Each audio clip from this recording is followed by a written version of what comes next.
This is the Tomahawk cruise missile, one of the greatest prides of the American Navy.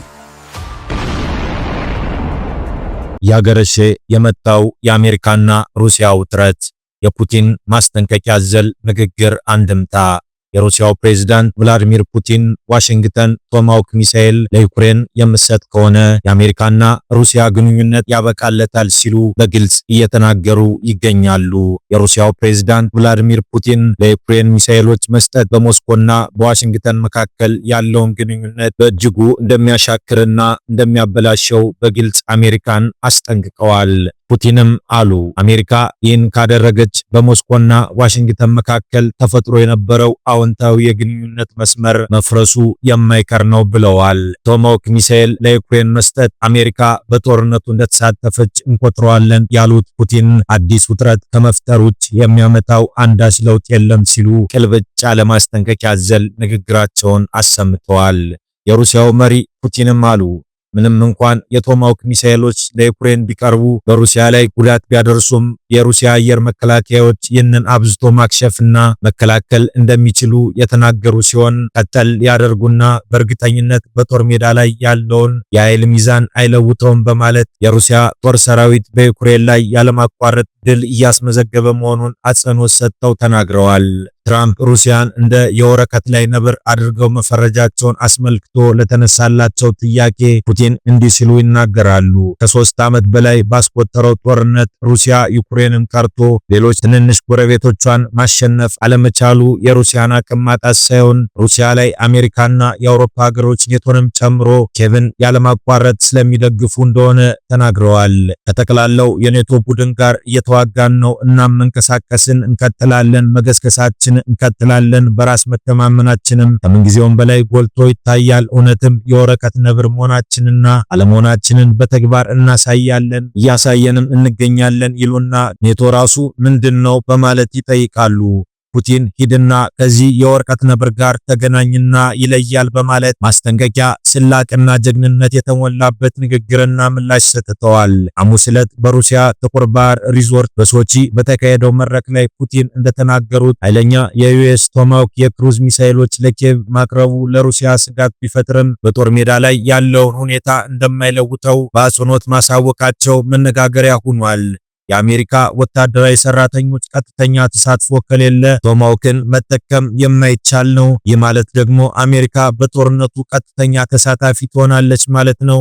ይህ ደግሞ በሩሲያና በዩኤስ መካከል ያለውን የሁለትዮሽ ግንኙነት በአደገኛ መንገድ የሚያሻክርና ወዳልሆነ መንገድ ሊያመራው የሚችል እንደሚሆን ፑቲን ማስጠንቀቂያ ዘል በሆነው ንግግራቸው አሳስበዋል።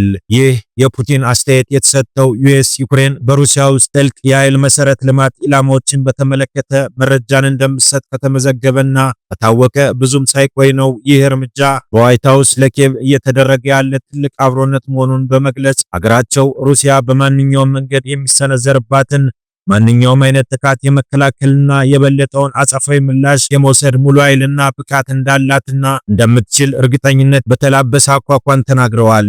ሆኖም ምንም ይፈጠር ምንም ማንም ጣልቃ ይግባ በእጅ አዙር አሜሪካን ጨምሮ መላውን የኔቶ ቡድን እየተዋጋን እንደሆነ ይታወቅልንና ምንም ሳይበግረን በራስ የመተማመን ስሜት ወደፊት እየሄድን እንደሆነና የወረቀት ነብራችንን በተግባር መሬት ላይ እያሳየን እንደሆነ ጠላትም ወዳጅም ይወቅልን ሲሉ ነው የሩሲያው ፕሬዝዳንት ያሳወቁት። የዩኤስ ፕሬዝዳንት ጠንከር ባለ ንግግር ዩክሬን በሩሲያ የተማረከውን ግዛት መልሳ ልትወስድ እንደምትችል መጠቆማቸው የሚታወስ ጉዳይ ሲሆን ሩሲያም ለየትኛውም ጥቃት ምላሽ እንደምትሰጥ ከክሬምሊን የሚወጡ መግለጫዎችም እያመላከቱ ነው። ቶማሃውክ ሚሳኤል እስከ 2500 ኪሎ ሜትር ድረስ መምዘግዘግ የሚችል እንደሆነም ወታደራዊ ተንታኞች ይናገራሉ። የጋዛን ጦርነት ለመቋጨት በግብጽ ንግግር እየተካሄደ ባለበት ቀን በመላው ሀገሪቱ እስራኤላውያን መስከረም 26 2016 ዓ.ም በሐማስ የተፈጸመውን ጥቃት ሁለተኛ ዓመት መታሰቢያ አክብረዋል። በጥቃቱ 1200 ሰዎች ሲገደሉ 251 ሰዎች ደግሞ ታግተው ወደ ጋዛ ተወስደዋል። እስራኤል ለጥቃቱ በጋዛ በወሰደችው አጸፋዊ ወታደራዊ ዘመቻ ደግሞ ከ67000 በላይ ሰዎች መገደላቸውን የሐማስ የጤና ሚኒስቴር አስታውቋል። ጠቅላይ ሚኒስትር ቤንያሚን ኔታንያሁ በሰጡት መግለጫ በከባድ ሐዘን ውስጥ እስራኤል ተአምራዊ መቋቋም አሳይታለች ብለዋል። ደም የጠማቸው ጠላቶቻችን ክፉኛ መትተውናል፣ ነገር ግን አልተሰበርንም ሲሉ ኔታንያሁ ተናግረዋል። ጠቅላይ ሚኒስትሩ ታግተው የተወሰዱ ዜጎችን ማስመለስና ሐማስን መደምሰስ እንዲሁም ጋዛ ከዚህ በኋላ ለእስራኤል ስጋት እንዳትሆን የያዙትን ሁሉንም የጦርነት ግብ ለማሳካትም ቃል ገብተዋል። ሐማስ በደቡባዊ እስራኤል ከ2 ዓመት በፊት ያደረሰውን ጥቃት ያስታወሱት የመንግስታቱ ድርጅት ጸሐፊ አንቶኒዮ ጉተሬዝ የጨለመው ቀን ሽብር በሁላችንም አእምሮ ውስጥ ለዘላለም ታትሟል ብለዋል። የእስራኤል መንግስት ይፋ የመታሰቢያ በዓልን ቀን በሚቀጥለው ሳምንት ለማክበር ቀን ቢቆርጥም ማክሰኞ ዕለት በመላው ሀገሪቱ የመታሰቢያ መርሃ ግብሮች ተካሂደዋል።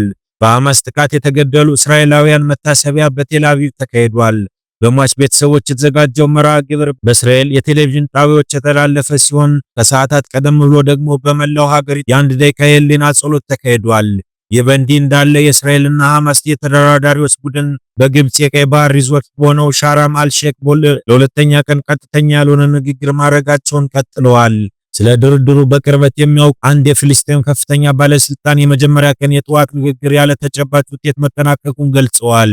እስራኤል ከጋዛ በምትወጣበትና ከመጀመሪያው ዙር ስምምነት በኋላ እስራኤል ጥቃት እንደማትቀጥል ሐማስ መተማመኛ መጠየቅ ላይ አለመስማማት እንዳለ ጠቁመዋል። ድርድሩ ከባድና ገና ተጨባጭ ግኝት ያልተገኘበት መሆኑን አክለው የተናገሩት ባለስልጣኑ አደራዳሪዎች በሁለቱ ወገኖች መካከል ያለውን ልዩነት ለማጥበብ ጠንክረው እየሰሩ መሆኑን ተናግረዋል። የፕሬዝዳንት ትራምፕ ተደራዳሪዎች ስቲቭ ዊትኮፍ እና ጄሬድ ኩሽነር ሮብ ግብጽ ይገባሉ ተብሎ እንደሚጠበቅ የቢቢሲ ምንጮች ተናግረዋል። ሰኞ ዕለት ፕሬዝዳንት ትራምፕ ለጋዜጠኞች ስምምነት የመድረስ መልካም ዕድል አለንና የመጨረሻ ስምምነት ይሆናል ብለዋል። የህዝብ አስተያየት መረጃ እንደሚያመለክተው 70 በመቶ እስራኤላውያን በታጋቾች ለውጥ ጦርነቱ እንዲያበቃ ይፈልጋሉ። ማክሰኞ ጠዋት በጋዛ ከተማ የተለያዩ ሰፈሮች እስራኤል የአየር ጥቃትና የከባድ መሳሪያ ድብደባ ማድረሷን እማኞች እየተናገሩ ሲሆን እስራኤል የአየር ድብደባዋን ቀጥላለች። ሰላም ለምድራችን ይሁን። አበቃን።